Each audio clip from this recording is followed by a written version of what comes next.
नागौर के सांसद हनुमान जी बेनीवाल आए थे, वो कह रहे थे कि सरकार बोले किसी की हो, वार्ड में आए तो कह रहे थे सरकार किसी को, काम तो हमारे ही होते हैं।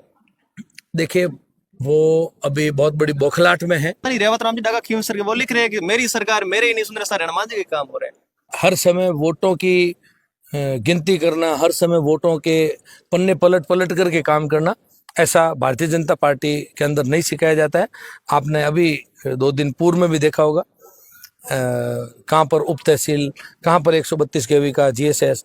ये कभी भी हमने वोट की राजनीति देख करके विकास के कार्य को नहीं दिया। जो गांव के लोग हमें सदैव सार्वजनिक काम बिना कोई विवाद के बताते हैं, उस काम को हम करने का प्रयत्न करते हैं। नागौर के सांसद हनुमान जी बेनीवाल आए थे, वो कह रहे थे कि सरकार बोले किसी की हो, वार्ड में आए तो कह रहे थे सरकार किसी को, काम तो हमारे ही होते हैं। देखिए, वो अभी बहुत बड़ी बौखलाहट में है।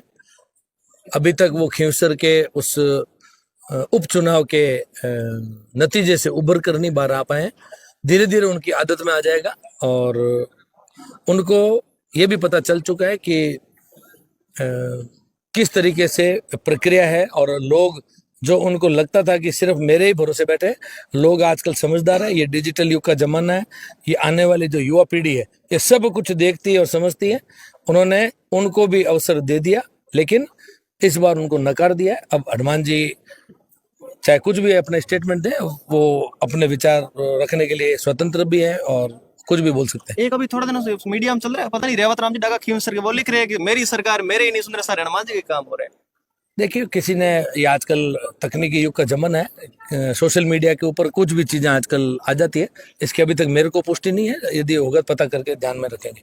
लेकिन वहां पर सभी अधिकारी बहुत जिम्मेदारी पूर्वक, क्योंकि हम भी खींवसर चुनाव में गए थे, बड़े जिम्मेदारी पूर्वक अपना कार्य भी कर रहे हैं। आपने उपचुनाव के अंदर स्वयं हमारे जो सामने विपक्ष के कैंडिडेट थे, उनको ये पीड़ा जताते हुए आपने और हमने सबने मीडिया में सुना था कि प्रशासन हमारा साथ नहीं दे रहा है। वो कई तरह के वैसे भी इल्जाम लगाते हुए दिखे थे।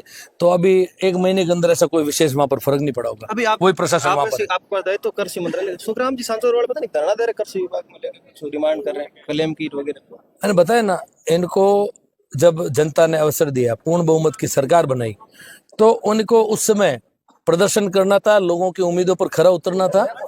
तो आज उनको सदन में भी विपक्ष में नहीं बैठना पड़ता और सड़कों पर भी धरने देने की उनको जरूरत नहीं पड़ती। लोगों के काम करने पड़ते हैं, लोग तभी संतुष्ट होते हैं। ये तेज बढ़ता हुआ जमाना है। मोदी जी अक्सर कहते हैं कि ये बदलते हुए भारत की तस्वीर है। यहाँ पर आज का जो तकनीकी युग का जमाना है, इस युवा को आप समझोगे, उसके अनुरूप काम करोगे, तभी युवा आपके साथ रहेंगे। कुछ कहना चाहता ये कुमारों की ढाणी की जनता नहीं है, ये मेरा परिवार।